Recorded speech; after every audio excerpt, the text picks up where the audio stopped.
우리는 계속해서 로마서 말씀을 살펴보고 있습니다. 로마서에서 강조하고 있는 건 무엇인가? 그것은 믿음의 원리라는 것이죠. 사실 성경은 처음부터 끝까지 믿음의 원리를 이야기하고 있습니다. 그러나 우리가 오해하지 말아야 할 것은 믿음만 있고 행위는 필요 없다는 이야기가 아니라는 것이죠. 믿음이 본질이고 믿음이 우선이라는 이야기입니다. 즉 행위가 아닌 믿음으로 구원받는다는 것이고, 믿음이 들어오면 행위가 이어진다는 것이죠. 바로 그것이 믿음의 원리입니다. 우리는 지난 시간에 믿음으로 의롭다함을 여김을 받은 자, 즉 불법이 사해지고 그 죄가 가려지고 그 죄가 인정되지 않는 자는 복이 있다라고 배웠습니다. 맞습니다. 예수 그리스도를 믿음 말미암아 우리 죄가 용서를 받고 의롭다 여김을 받는 것이죠. 그래서 우리에게 뭐요? 복이 있다 말하는 것이었습니다. 자, 그런데 오늘 본문을 통해서는 이 복이 있는 사람의 범위가 어디까지냐, 그것을 먼저 이야기하고 있어요. 결론적으로 말한다면은 유대인뿐만 아니라 모든 이방인도 여기에 해당된다고 가르치고 있습니다. 자, 우리 9절과 10절 말씀 같이 있습니다. 그런즉 이 복이 할례자에게냐 혹은 무할례자에게냐, 무릇 우리가 말하기를 아브라함에게는 그 믿음이 의로 여겨졌다 하노라. 그런즉 그것이 어떻게 여겨졌느냐? 할례시냐 무할례시냐? 할례시가 아니요 무할례시니라. 유대인들은 자신들이 선택받은 민족이라고 굉장히 자긍심을 가졌어요. 지금도 자긍심을 가지고 있습니다. 몇 가지 요소가 있는데 그 중에 하나가 할례죠. 남자들이 8일 만에, 태어난 지 8일 만에 할례를 받습니다. 그것이 아브라함의 후손, 하나님 백성이라는 자긍심이라는 것이죠.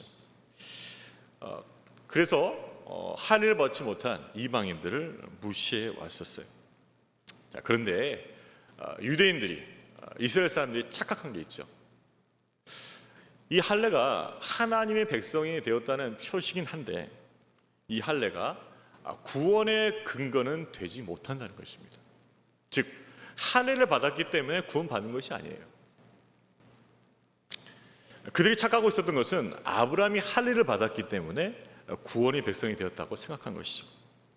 자, 그렇기 때문에 자기들도 할례를 받으면 아브라함의 후손인 것이 인정되고 또한 그 할례를 통해서 구원을 얻을 수 있을 것처럼 생각했다는 것이죠. 그러나 사도 바울은 이 부분을 분명히 말합니다. 할례는 구원과 아무런 관련이 없다는 것이죠. 할례를 받았다고 구원받는다는 것이 아니라는 것이죠. 그럼 어떻게 구원받는 것입니까? 역시 믿음으로 구원받는 것이죠. 이것을 아브라함에 의해서 어떻게 확인할 수 있을까? 그것은 아브라함이 믿음으로 의롭다함을 받은 때는 할례를 받기 훨씬 이전이라는 것이죠. 훨씬 이전에 믿음으로 의롭다함을 받았다는 것이죠. 자, 그러면 할례의 의미는 무엇인가? 구원받은 백성의 표지라고 느껴졌던, 그렇게 여겨졌던 그 할례의 의미는 무엇인가? 자, 우리 11절과 12절 말씀에 나와 있죠. 우리 11절 말씀 같이 읽습니다. 그가 할례의 표를 받은 것은 무할례 시에 믿음으로 된 의를 인친 것이니 이는 무할례자로서 믿는 모든 자의 소상이 되어 그들도 의로 여기심을 얻게 하려 하시며. 여기까지요. 자, 뭐라 나와 있어요? 할례 표를 받은 것은 무할례 시에 믿음으로 된 의를 인친 것이. 믿음 말미암아 의롭다 하심을 받은 것을 뭐예요? 확인, 도장을 찍는다는 거죠. 그러니까 할례 받을 때 구원받는 것이 아니라 이미 믿음으로 구원받은 거예요. 이미 믿음으로 의롭다 하심을 받은 건데 그것을 외적인 표시로서 주는 것이 무엇이다? 할례라는 거죠. 세례도 똑같죠. 우리가 세례 받을 때 구원받습니까? 아닌 거죠. 세례 받기 전에 뭐예요? 우리 믿음을 확인하죠. 점검하죠. 예수 그리스도가 당신의 구주이심을 믿습니까? 그 신앙 고백을 받고서 뭐예요? 세례를 주는 거죠. 따라서 세례는 우리가 예수를 믿는다는 것, 예수님을 구세주 영접했다는 것을 공증, 즉 교회 앞에서 인정하는 예식이 세례라는 것입니다. 바로 그것이 우리가 갖고 있는 신앙이죠. 자, 그렇습니다. 중요한 것, 우리에게 생명 주고 구원 주고 의롭게 하는 것은 무엇입니까? 그것은 믿음이에요. 믿음. 자, 우리가 이것을 분명히 안다면은 우리 안에 있는 어떤 신학적 오류들을 우리가 방지할 수 있겠죠. 제가 전에 신방하면서, 우리 교회는 아니에요, 제가 전에 사역했던 교회에서 신방하면서 신방을 해보니 이분이 믿음이 없는 것 같아요. 아직 예수를 영접하지 않은 것 같아요. 그래서 제가 질문을 했었어요. 예수님 믿습니까? 예수님은 어떤 분이라고 생각하세요? 좀 단도직입적으로 질문했어요. 이분의 대답은 좀 복잡했습니다. 예수 믿습니다. 예수님이 나의 구세주됨을 믿습니다 라고 간단히 답을 하면 될 것 같은데 그렇게 답을 하지 못했어요. 자꾸 둘러대는 거죠. 내가 언제부터 교회 다녔고, 우리 집안에 목회자가 몇 명이고, 자신의 종교적 배경, 집안 배경을 구구절절 설명하더라고요. 저는 예수를 믿느냐고, 예수님을 어떻게 생각하냐고 물었는데 자기 신앙을 고백하지 않고 자기 집안 이야기를 하더라, 이 말이에요. 무엇을 말합니까? 자기 구원의 근거를 정확히 예수 그리스도를 구세주로 고백하는 그 믿음에 서 있지 않다는 것이에요.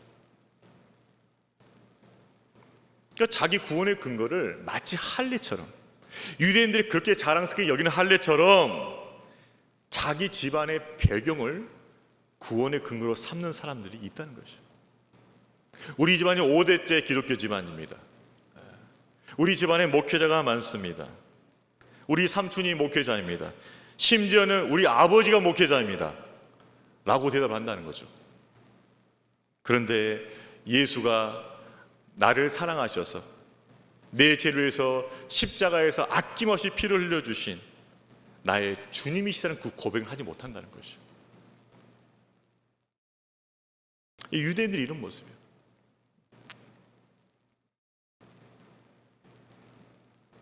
그렇습니다. 여러분, 우리의 종교적 배경으로 우리가 구원받지 못해요.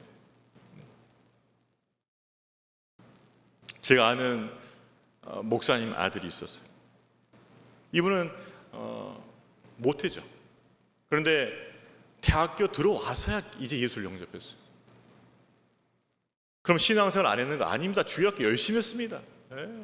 회장까지 하고 열심히 생활했어요. 그럼 당신이 이때까지 신앙생활한 건 뭐냐? 라고 물어봤을 때 그가 그렇게 대답한 거예요. 나는 내가 신앙이 있어서 교회 생활을 열심히 한 게 아니다. 우리 아버지가 불쌍해서 열심히 했다.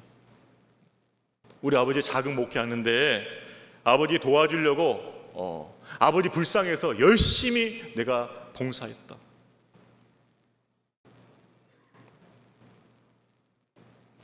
여러분, 우리의 종교적 배경이, 우리 가정과 우리 집안의 배경이 나를 구원해주지 못해요.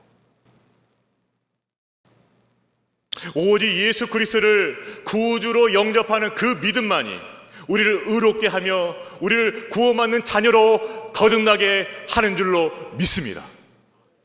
이것이 진리예요. 그래서 우리 자녀들을 위한 기도가 분명해야 됩니다. 예수님을 인격적으로 만나게 해주세요. 예수를 영접하게 해주세요. 그분을 주님으로 모시게 해주세요. 그분과 동행하게 해주세요. 그리고 그분께 쓰임받아 그분의 영광을 드러나게 해주세요. 분명해야 된다. 분명해야 돼요. 그렇지 않고 그냥 세상에서 대단하게 만들어주세요. 그 바람이 있어요. 바람. 우리가 무엇을 구해야 할지 알아야 돼요. 왜? 종교적 배경이 우리를 구원할 수 없으니까. 믿음으로 말미암아 의롭게 되어서 복이 있다 칭찬을 받는 사람들은 모든 사람들이죠. 유대인 이방인 가릴 것 없이 믿는 모든 자가 이 은혜를 누리게 되는 것이죠. 자, 그런데 사도 바울은 이제 믿음으로 의롭다함을 받았다는 거, 복이 있다는 거 여기서 그치지 않아요. 예수를 믿는다는 것은 죄사함을 받는 복이 있지요. 그러나 거기서 그치지는 않습니다. 하나님은 사랑의 하나님, 축복의 하나님으로서 더 많은 걸 우리에게 주신다는 거죠. 그것이 무엇일까요? 13절 말씀에 그것을 이야기하고 있지요. 자, 우리 13절 말씀 같이 읽습니다. 아브라함이나 그 후손에게 세상의 상속자가 되려 하신 언약은 율법으로 말미암은 것이 아니요 오직 믿음의 의로 말미암은 것이니라. 자, 무엇이 언급되어 있죠? 아브라함과 그 후손에게 뭐가 있다고요? 세상의 상속자. 우리의 불의와 죄가 용서받는 것뿐만 아니라 하나님께서 우리에게 예비하신 유업이 있다는 거죠. 기업이 있다는 거죠. 유산이 있다는 거죠. 창세기 12장부터 보게 되면 하나님께서 아브라함에게 약속하시죠. 이 땅, 네가 지금 머물고 이 땅, 네가 이방에 있는 이 땅 다 너 것이 될 것이다. 너와 네 후손 될 것이다. 가나안 땅을 약속으로 주신 거예요. 유업으로, 유산으로 주셨어요. 그것을 이삭, 야곱, 요셉도 해서 그 후손들이 그 약속을 다 믿은 거예요. 결국 가나안 땅 정복을 통해서 그 약속이 이루어졌죠. 하나님께서는 택하시고 부르신 백성을 의롭다 하실 뿐만 아니라, 너는 복이 있다 하실 뿐만 아니라 뭐예요? 상속받을 수 있는 유업을 주신다는 거죠. 그것이 구약 시대 때는 정말 눈에 보이는 그런 가나안 땅이었다면, 예수 그리스도 안에서 거듭난 우리에게는 저 하늘 가나안, 새 하늘과 새 땅, 저 하늘 천국이 우리의 약속의 땅이 되는 줄로 믿습니다. 그 약속이 있어요. 유업이 있다는 거죠. 그것을 우리가 붙들어야 돼요. 그래서 우리가 상속자라는 것을 분명히 알게 하는 것이죠. 자, 그러면 하나님 나라, 하나님께서 약속하신 그 하나님 나라는 누가 상속받는가? 이게 상속권의 문제예요. 여러분, 이 땅에서도 상속권이 굉장히 이슈잖아요. 대기업들은 치열하잖아요. 이거 누가 받을 거냐? 누가 받을 거냐? 뭐 대기업만 그렇습니까? 일반 가정들도 그렇잖아요. 부모님 돌아가시면 그 유산 누가 상속받을 거냐? 어떻게 받을 거냐? 얼마만큼 배분할 거냐? 큰 이슈예요, 이게. 목숨을 거는 집안도 있죠. 마찬가지예요.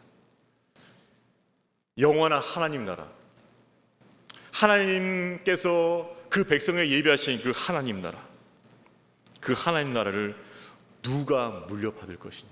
누가 물려받을 것이냐? 이것을 바울이 이야기하는 것이죠. 두 가지로 정리하고 있습니다. 율법에 속한 자, 즉 율법의 의를 의지하는 자가 받을 것이냐, 아니면 믿음의 의, 즉 하나님과 그 약속을 온전히 믿는 자가 받을 것이냐, 갈린다는 것이죠. 결론적으로 무엇입니까? 율법의 의를 의지해서 하나님께 나간 자는 그 유업을 1도 받을 수 없다는 것이죠. 조금도 받을 수 없다는 것이죠. 왜 그럴까요? 15절 말씀 보게 되면 이렇게 나와 있죠. 율법은 진노를 이루게 하나니 율법이 없는 것은 범법도 없느니라. 이렇게 할 수 있어요. 하나님, 제가 신앙생활 잘했잖아요. 제가 교회 예배도 잘 참석하고 봉사도 잘하고 헌금도 잘하고 구제도 하고 많이 했잖아요. 율법의 의로 나가면서 그래서 하나님 나라 저에게 주세요라고 말할 수 있겠죠. 근데 문제는 이것입니다. 율법은 우리의 의를 드러내는 것이 아니에요. 율법은 뭘 드러내는 거죠? 우리의 죄와 허물을 드러내는 것이죠. 여러분, 빙산을 생각해 보세요. 빙산을 생각하면 수면 위에 보이는 부분은 전체 빙산의 5%예요. 그리고 수면 아래가 95%란 말이에요. 그러면 수면 위에 있는 그 빙산이, 그것이 우리가 가진 율법적 자랑, 의란 말이죠. 그걸 가지고 율법 앞에 나아갔어요. 야, 내가 지켰잖아. 이만큼 지켰잖아. 율법의 의가 있잖아. 나는 하나님 나라에 상속받을 만한 자격이 되잖아 라고 얘기했을 때 율법이 그렇게 얘기합니다. 너에게 보이지 않는 그 죄와 허물 95%는 어떻게 할래? 그 은밀히 행했던 죄와 습관과 그 모든 악함은 어떻게 할래? 율법이 다 끄집어내는 거예요. 싹 다 끄집어내는 거예요. 나는 5%의 의를 가지고 나갔는데 율법은 내 안에 95%의 그 불의와 잘못을 다 드러낸다는 거죠. 끄집어낸다는 거예요. 그래서 뭐예요? 진노를 받게 되고 심판을 받게 된다는 거죠. 그래서 율법의 의로서는 결코 구원을 얻었을 뿐만 아니라 하나님 나라의 상속자가 될 수가 없다는 것이죠. 그래서 율법은 진노를 이루게 된다고 말하는 것이죠. 여러분, 그렇습니다. 우리가 자칫 우리 자신이 의인이라고 의시되다가는 진노와 심판을 당한다는 거예요.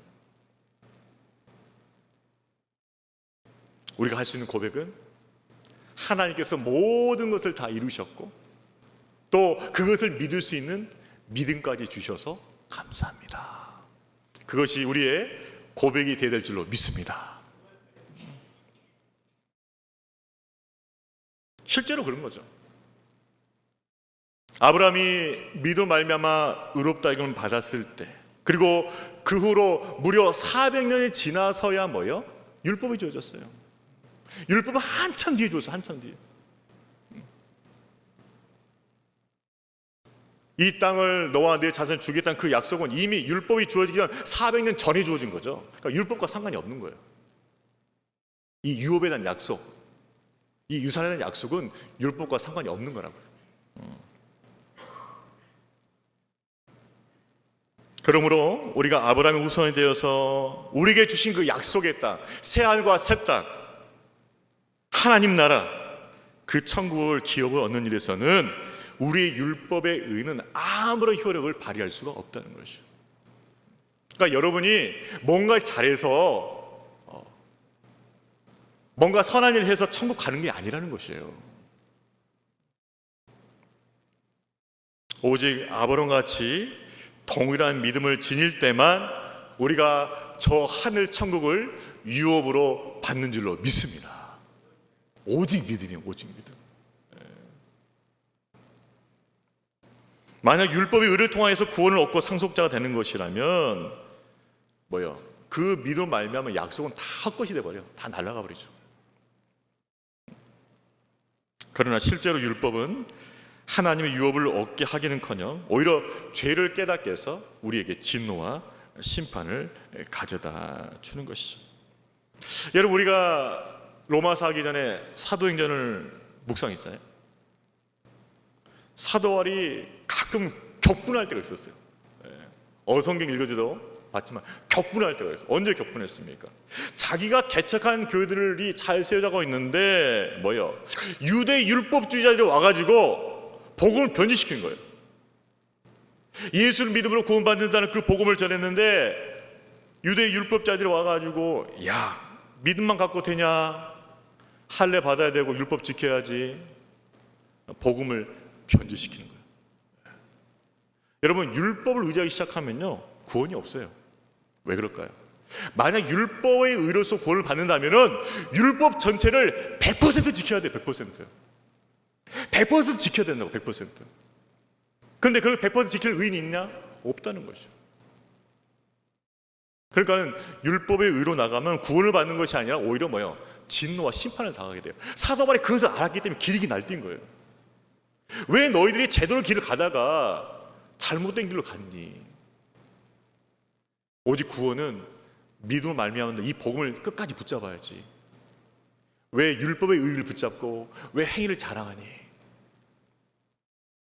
사도 바울이 그것 때문에 길이 날뛰고 흥분했던 것이죠.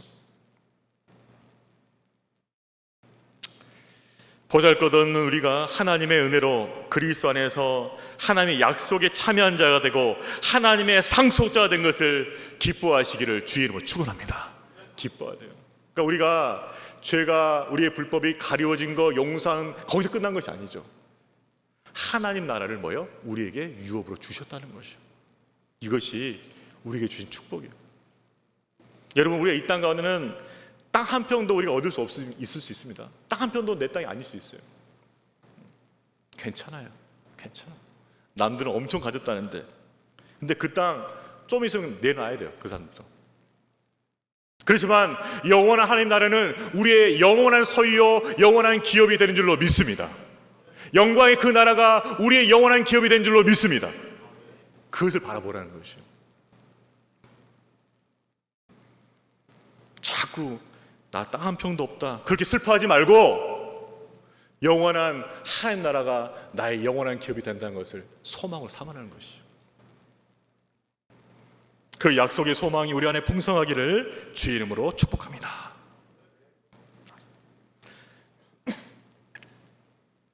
그래서 사도 바울은 죄가 가리워지는 그 복 말고도 하나님 나라를 유업을 받았다는 그 축복을 우리에게 전해주고 있는 것이죠. 이 놀라운 은혜에 늘 감격하고 감사하고 찬양하는 복된 성도 되시기를 주의 이름으로 축원합니다. 이 진리를 마지막 16절에서 이렇게 정리를 해요. 자, 우리 16절 말씀도 같이 읽겠습니다. 그러므로 상속자가 되는 그것이 은혜에 속하기 위하여 믿음으로 되나니 이는 그 약속을 그 모든 후손에게 굳게 하려 하심이라. 율법에 속한 자에게 뿐만 아니라 아브라함의 믿음에 속한 자에게도 그러하니 아브라함은 우리 모든 사람의 조상이라. 지금 바울은 상속자가 되는 문제를 무척 강조하고 있어요. 아마 여러분은 이 부분을 신앙생활하면서 눈여겨보지 않을 수 있어요. 이 상속자라는 개념을 그냥 구원받은 거? 의인된 거? 아마 이런 것에 초점을 둘 수 있어요. 그런데 내가 상속자라고? 이 개념에 우리가 눈을 떠야 돼요. 13절에서도 아브라함과 그 후손에게 세상의 상속자가 되리라 말씀했고 16절에도 상속자가 되는 것이 은혜에 속하게 하여 믿음으로 된다고 재차하고 하는 것. 왜 상속자를 강조하는 것인가? 그것은 우리의 구원과 관련됐기 때문에. 우리 구원은 세 가지 측면을 살펴볼 수 있습니다. 첫 번째는 뭐냐면 생명이에요. 생명. 우리가 예수를 믿기 전에 이 땅에 가졌던 생명은 썩어질 생명입니다. 마치 그 가지 나무에서 가지가 떨어져 나간 곧 죽게 될 그 생명이 우리의 생명이었어요. 그런데 그 썩어질 생명은 뭐예요? 죄와 사망에 이긴 부활의 생명을 바꿔주신 거예요. 영원한 생명을 바꿔주신 거예요. 그것이 구원이에요. 두 번째는 신분의 측면이죠. 분명히 심판받게 될 죄인에서 뭡니까? 하나님의 의로운 자녀로 바꿔주신 거예요. 그게 구원이에요. 그리고 세 번째는 유업이에요. 예수 믿기 전에 우리는 심판받아서 내쫓겨서 슬피 울며 이를 갈 것이 우리의 모습이었는데 이제는 영원한 하나님 나라를 유업으로 상속하게 된 것이죠. 바로 이 구원의 측면이 있어요. 따라서 영원한 하나님 나라를 유업으로 받는 상속하는 것이 구원의 완성이기 때문에 이 부분을 강조하고 있는 거죠. 아, 그렇구나. 나의 구원은 하나님 나라를 상속하는 것까지 포함하고 있다는 것을 알아야 돼요.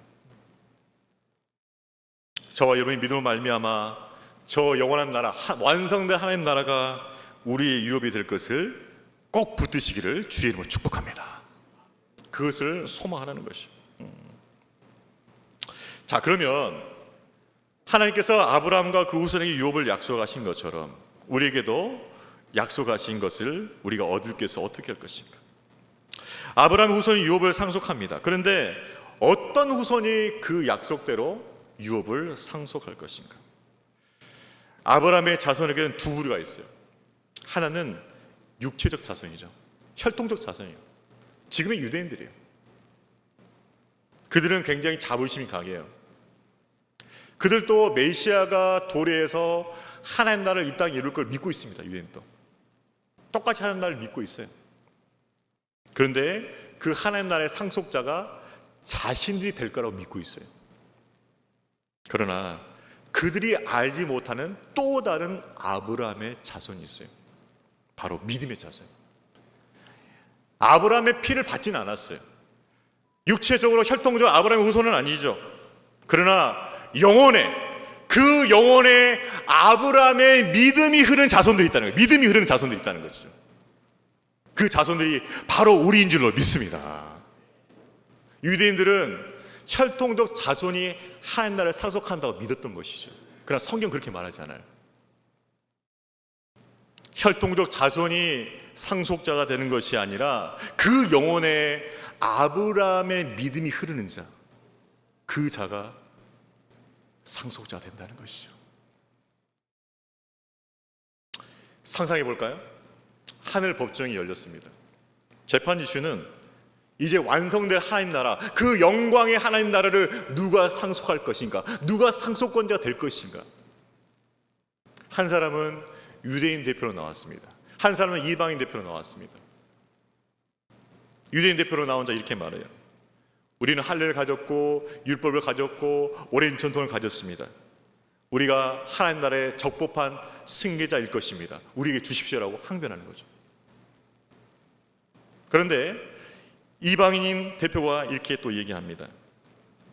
우리는 아브라함의 피를 나누지는 않았습니다. 하지만 아브라함이 가졌던 그 믿음이 우리 영혼 안에 흐르고 있습니다.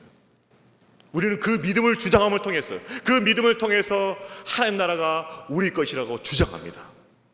그렇게 변을 하는 거죠. 그럼 재판장이신 하나님께서 이 두 사람을 보시고 누구에게 상속권자를 인정해 주실까? 누구예요? 바로 아브라함의 믿음이 그 영혼에 흐르는 자, 그 자가 합법적인 상속자라고 판결을 내려주신다는 거죠. 저와 여러분이 예수 그리스도를 믿는 믿음 말미암아 영원한 하나님 나라, 그 영광의 하나님 나라를 상속할 수 있는 상속권자가 되었음을 축원합니다. 우리예요. 그래서 예수께서 말씀하신 것이 무엇입니까? 나둥된 자가 먼저 된다는 거예요. 그게 믿음으로 온전한 자가 그 나라를 상속한다는 것이죠. 할례와 율법을 의지하는 아브라함의 혈통적 자손이 아니라 하나님과 그의 약속을 의지하는 아브라함의 믿음의 자손이 하나님 나라의 상속자됨을 믿습니다. 오늘 주신 메시지는 뭐예요? 너희가 그들이다라는 거예요. 말씀을 정리하겠습니다. 예수 그리스도를 믿은 성도들은 진정 복 있는 자라는 것을 바울은 선포하였습니다. 그리고 거기서 멈추지 않아요. 아브라함의 믿음의 후손으로서 영원한 하나님 나라를 유업으로 얻게 될 상속자임을 또한 선포합니다. 아브라함의 믿음의 후손으로서 빛과 생명이 충만한 영원한 하나님 나라를 상속받을 그 소망으로 충만한 성도 되시기를 주의 이름으로 축원합니다. 여러분, 우리는 살아가면서 이 땅의 것만 봐서는 안 돼요. 여러분에게 주어질 것이 어마어마한 것입니다. 영원한 그분의 나라가 여러분의 것이에요. 믿음의 눈을 떠서 그 나라를 볼 수 있기를 주의 이름으로 축원합니다. 그 영광의 나라를 볼 수 있기를 주의 이름으로 축원합니다. 그 영광의 부유함을 가지실 주의 이름으로 축원합니다. 그걸 보라는 거예요. 그걸 보라는 거죠. 이 땅에 비록 땅 한편 내 땅이 아니지만 하나님께서 완성하신 그 나라가 저와 여러분이 될 것일 줄로 믿습니다. 그 영광스러운 복된 소망이 우리 가운데 충만하기를 주의 이름으로 축원합니다.